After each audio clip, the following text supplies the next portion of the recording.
Assalamualaikum warahmatullahi wabarakatuh. Dengan menyebut nama Allah yang Maha Pengasih lagi Maha Penyayang. Segala puji bagi Allah Subhanahu wa Ta'ala yang telah mengizinkan langkah ini terjadi. Sholawat dan salam semoga tercurah kepada Rasulullah Muhammad Shallallahu Alaihi Wasallam, yang menjadi suri teladan terbaik dalam perjalanan hidup dan ibadah. Hari ini, kita tidak sekadar menyaksikan perjalanan fisik dari satu tempat ke tempat lain. Kita sedang menapaki jejak-jejak cinta. Melihat bagaimana hati yang rindu kepada Allah menjawab panggilannya. Sebuah perjalanan istimewa yang dilalui oleh sahabat kami tercinta, Yusa, bersama keluarga yang ia cintai. Dan tentu, sosok mulia yang sangat ia muliakan, Umi. Beliau adalah istri dari guru kami Ustadz Rusbani. Pagi itu, bumi masih senyap. Langit perlahan membuka cahaya. Waktu masih dini. Namun hati sudah penuh dengan rasa. Antara haru, rindu, dan syukur yang tak terkira. Satu persatu tas disusun. Paspor dicek ulang. Ihram telah siap. Namun yang paling terasa adalah getar di dalam dada. Karena hari itu bukan sekadar hari keberangkatan, melainkan hari menjawab panggilan Allah. Aku akan menjadi tamunya. Aku akan melihat Ka'bah dengan mataku sendiri. Aku akan menyebut namanya di tempat yang paling dekat dengan langit. Sebelum tubuh melangkah ke tanah suci, jiwa harus lebih dulu bersiap. Karena umroh bukan hanya perjalanan fisik, melainkan perjalanan hati dan ketaatan. Itulah mengapa manasik umroh begitu penting. Ia bukan sekadar simulasi, melainkan bekal ilmu dan adab sebelum kita hadir di hadapan Allah. Di tempat yang tidak bisa dimasuki sembarangan. Hanya untuk mereka yang benar-benar bersih niat dan jiwanya. Manasik berasal dari kata mansak atau manasik, yang berarti tata cara ibadah haji dan umroh. Melalui manasik, calon jamaah belajar dan memahami bagaimana cara menjalankan setiap rukun umroh dengan benar. Mulai dari niat, tawaf, sa'i, hingga tahallul. Namun lebih dari itu, manasik juga mengajarkan makna di balik gerakan. Karena setiap langkah dalam umroh bukanlah sekadar ritual, melainkan simbol ketaatan, ketundukan, dan cinta kepada Allah. Setelah semuanya siap, setelah senyum dan pelukan kami titipkan, kami pun berpamitan. Hari itu, kami hanya mengantar mereka menuju ilmu, menuju pemahaman sebelum perjalanan suci dimulai. Karena memang tak semua harus ikut sampai akhir. Tugas kami adalah memastikan mereka siap, bahwa langkah mereka menuju tanah suci telah diawali dengan pemahaman dan niat yang lurus. Hati ini lega, karena telah menyaksikan mereka belajar, bukan hanya tata cara, tapi juga makna dari setiap ibadah yang akan dijalani. Selamat datang di kota yang tak pernah tidur dari doa. Di tanah haram yang setiap butir debunya diberkahi. Selamat datang di Mekah Al-Mukarromah. Langkah kaki mereka mulai pelan. Udara terasa berbeda. Lebih berat oleh haru, lebih ringan oleh rahmat. Dan di hadapan mata, di antara tiang-tiang megah dan lantai yang sejuk, di tengah jutaan manusia yang datang dari berbagai penjuru dunia, Ka'bah itu terlihat. Bangunan hitam sederhana, tapi ia telah menundukkan hati jutaan umat manusia. Dan hari ini, sahabat kami, Yusa, beserta keluarga dan Umi, berdiri di hadapannya, dalam isak dan sujud syukur yang tak terbendung. Ka'bah menyapa mereka dalam diam. Namun sapaan itu menggetarkan sekujur tubuh.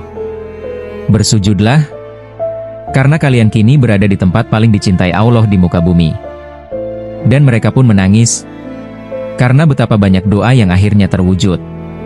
Karena betapa besar nikmat bisa menjadi tamu Allah. Bisa melihat langsung kiblat yang selama ini hanya dilihat lewat sajadah. Selamat datang di Mekah. Selamat datang di Baitullah. Tempat ini takkan pernah sama di hati mereka setelah hari ini. Dan mereka pun takkan pernah pulang dengan hati yang sama.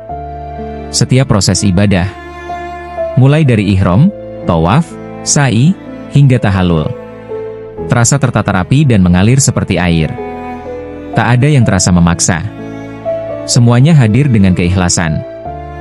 Kini mereka menaiki kereta cepat Haramain, salah satu kereta tercepat di dunia yang membelah padang pasir, menghubungkan dua kota suci, Madinah dan Mekah, dengan kecepatan mencapai lebih dari 300 km per jam. Mereka melaju, melewati gurun tandus, melintasi bukit-bukit sunyi, dalam hening yang penuh harap. Di dalam kereta, suasana begitu tenang. Kursi nyaman, udara sejuk. Tapi yang lebih terasa adalah debaran dalam dada.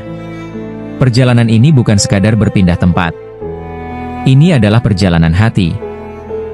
Setelah menyelesaikan rangkaian ibadah umroh di kota Mekah Al-Mukarramah, kami bersiap melanjutkan perjalanan ke kota suci kedua, Madinah Al-Munawwaroh, kota yang begitu dirindukan oleh jutaan hati, kota yang menjadi saksi perjalanan hijrah Rasulullah, kota yang penuh kedamaian dan cinta.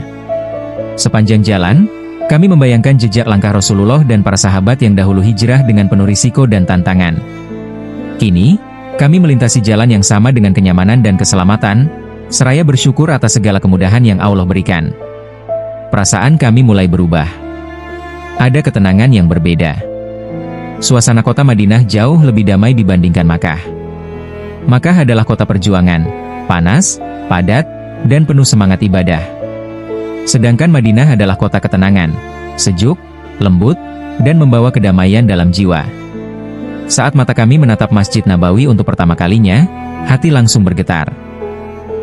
Inilah masjid yang dibangun oleh tangan-tangan para sahabat mulia, di bawah bimbingan langsung Rasulullah. Di balik dinding masjid ini, terdapat makam Nabi tercinta, bersama dua sahabat setia, Abu Bakar dan Umar radhiyallahu anhuma.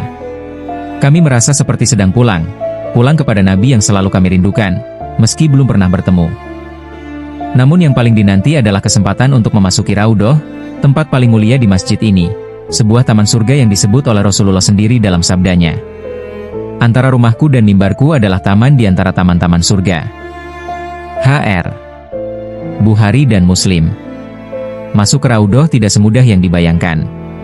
Sekarang semuanya diatur melalui aplikasi resmi pemerintah Arab Saudi. Kami harus menunggu giliran dengan sabar.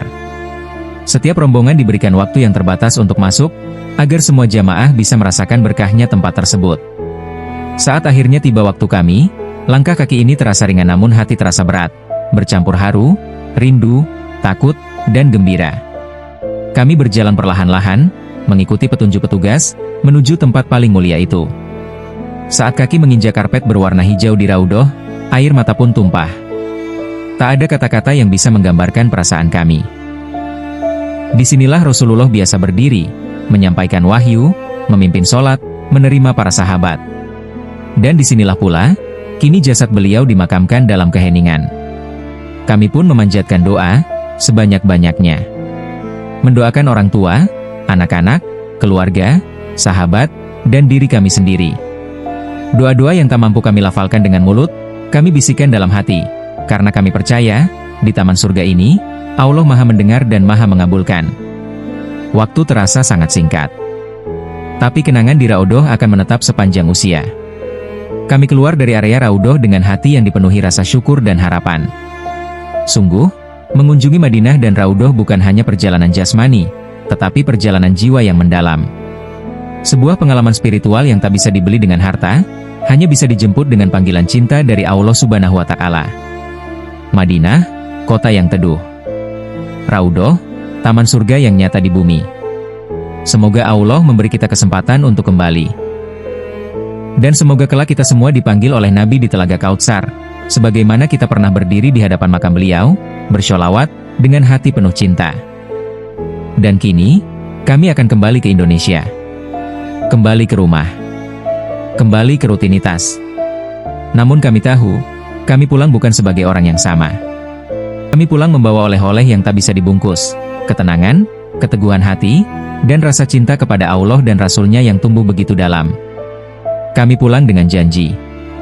Janji untuk menjaga ibadah kami. Janji untuk tetap rendah hati. Janji untuk membawa akhlak Madinah ke dalam rumah dan lingkungan kami. Dan janji untuk terus merindukan Baitullah, hingga kelak, jika Allah berkehendak, kami bisa kembali. Untukmu, Tanah Haram. Untukmu, ya Rasulullah, kami akan kembali. Insya Allah. Dan sampai saat itu tiba, kami bawa pulang rindumu. Kami bawa pulang cahaya yang pernah kami temui di sisimu. Selamat tinggal, Makkah. Selamat tinggal, Madinah. Kami akan pulang ke Indonesia.